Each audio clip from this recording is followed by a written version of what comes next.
With the most recent Nintendo Direct pretty much implying the end of the Switch era is approaching, with some calling the Direct somewhat underwhelming, Nintendo is likely saving most of the heavy hitters for next year's rumored Nintendo Switch 2. With every new generation of hardware, it's more probable than not that we do get a new Super Smash Bros. Masahiro Sakurai, who once alluded to retirement, now finds himself saying he can't see another iteration of the series without him. So with all this in mind, let's get into some Super Smash Bros. 6 early predictions. I highly doubt we get another star-studded Smash Brothers like we did with Ultimate, unless they literally port the game over, but with licensing for all the guest characters, I doubt that happens. So for this next game, I could see it be some sort of a soft reboot, similar to what Mortal Kombat 1 did. I think Nintendo will focus on the characters they have in their world rather than pulling a lot of guest fighters from the opposite spectrum like last time. But that's not to say they won't have a couple guest fighters in this time as well. As far as a title for our game, since it is a new beginning for the franchise, how about we call it Super Smash Bros. Dawn? With a new iteration comes new modes and gimmicks. I think with the promising hardware that is rumored with the Switch 2, we can finally get a dedicated story mode once again. I know Sakurai has mentioned he wouldn't want another story due to the internet spoiling the cutscenes, but I hope this time around we finally get one, along with boss battles again and even a revamped adventure mode. There are so many ways they could steer the direction of the game with the complementary hardware behind it. Imagine a small open world story mode in this game. That would definitely be epic. In this day and age with battle passes and skins, I could see this new Smash Bros. Implementing some of these features. Whether it's using in-game coins or real-life money, I could see them selling skins and characters within the game. With all these Nintendo characters and the many skins and variations that they can offer, the possibilities are endless. Imagine a Dry Bowser skin for Bowser, a Yarn skin for Kirby, or a Robot Mewtwo skin, or even a Captain King K. Rool skin. Honestly, everyone has so many variants, Nintendo can sell skins for days. Smash Bros. Ultimate definitely should have had more options when it came to skins. Now, let's get into some good stuff, the roster. When creating this roster, I considered which fighters make the most sense to come back and which ones don't. So here they are. You'll have the ability to pick any of these 32 fighters as soon as you load up the game. These don't include unlockable fighters and DLC fighters. We'll get into those shortly. This is just a base roster. Let's get into some notable changes.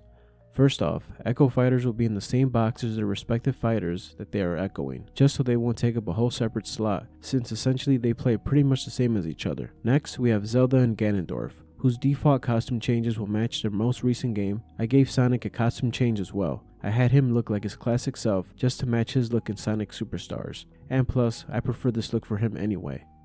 Now, right next to Sonic, we have 3 new fighters joining the Smash out the gate: Metal Sonic, Shovel Knight, and Crystal.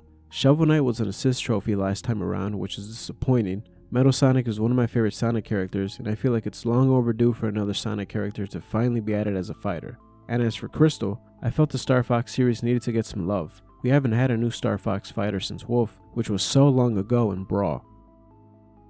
Next, let's discuss the unlockable characters. These fighters will be unlocked as you play classic mode, story mode, and maybe some of these can be challenge-based unlocks as well, which would give the player an incentive to grind. There will be many returning fighters from the previous game for you to unlock, but as you can see, there are 2 more new ones. I decided to add the fan favorite Captain Toad, who would bring a slice of joy into the fight, along with the Chorus Kid from Rhythm Heaven series, who was rumored to be in the Wii U and 3DS versions of the game previously. DLC fighters will be released in fighter packs similar to Mortal Kombat 1 and other fighting games. Fighter Pack 1 will include the return of Zero Suit Samus and Meta Knight, who both could come along with some new moves and reworks. And we also have a new Pokemon trainer. This new Pokemon trainer will resemble Juliana from the Pokemon Scarlet and Violet games. Her 3 new Pokemon would be Fuecoco, Floragato, and Quaquaval. Fighter Pack 2 will bring back Ike, along with finally including Waluigi, who's been highly requested for so long, but always gets stuck as an assist trophy. And with every new Smash game comes many additions of Fire Emblem fighters, courtesy of Sakurai. So in our Smash Bros. Game, I've decided to add Edelgard from Fire Emblem 3 Houses. Fighter Pack 3 is a sign of the DLC run is soon coming to an end, so this pack will have a third-party fighter, and it will be none other than everyone's favorite Rayman, who was thought to be long replaced by those rabbits. Along with him, we have Diddy Kong returning with Dixie Kong as an Echo, and of course the DLC run can't be complete without a Kirby character inclusion, so I decided to add the lovable Bandana Waddle Dee into the mix. The 4th and final fighter pack has to be a big hitter to tie everything together and leave players pleased with the game full of fighters they can play for years to come, or at least until the next game comes out. With that said, we finally have the half genie herself, Shantae, joining the Smash, who is always on everyone's wish list to be included in any Smash game, and not just as a Mii costume. Then we have one of my favorite Pokemon, Froligator, and I know the most obvious choice would have been to choose a Pokemon from a current generation, but I decided not to follow that rule and chose a Pokemon from the Johto region just cause it's one of my favorite regions. Lastly, we have Klonoa from the amazing 3D side-scrolling game who got a remaster in 2022. Klonoa is a classic series from Namco, and who would fit just perfectly alongside Nintendo's icons in Smash. The last fighter pack along with this roster of fighters is a perfect display of a fresh start in the series, and hopefully built a foundation that can be used for future iterations of the game. Next, let's talk a little bit about stages. I love how Smash Ultimate brought just about every stage from previous games, even some high definition versions of some 3DS stages. I love the option of every stage having a Battlefield and Final Destination version, cause yes, some stages really did need them.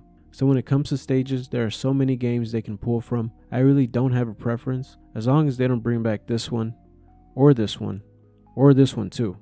Oh, and this one. I know the purpose of it, and yes, it looks great, but no, just no. They could take advantage of the Switch 2 hardware and really create some visually stunning stages. Sakurai never disappoints when it comes to stages, so in that department I'm really not concerned. But when it comes to items, it really doesn't matter to me also. I rarely play with items, but as long as they leave out the special flag item, then we should be fine. Overall, when it comes to the next Super Smash Bros. Game, I'm not worried. I have trust in Sakurai. I know how much this series means to him. Even if he does come out of retirement for one last game, he would need to closely train his successor to continue to steer the series in the right direction moving forward. There's still questions into what way Sakurai would play a role in the next one. For all we know, they could just give us a deluxe version of Smash Bros. Ultimate. But like I said before, I think licensing issues for the guest fighters would be the only reason they don't do that. But who knows? Once we get more information and or a teaser, I'll definitely make more videos. Until then, what do you guys think of the next Smash? Who would you include in the game? Leave all your thoughts and concerns in the comments below. And as always, thanks for watching.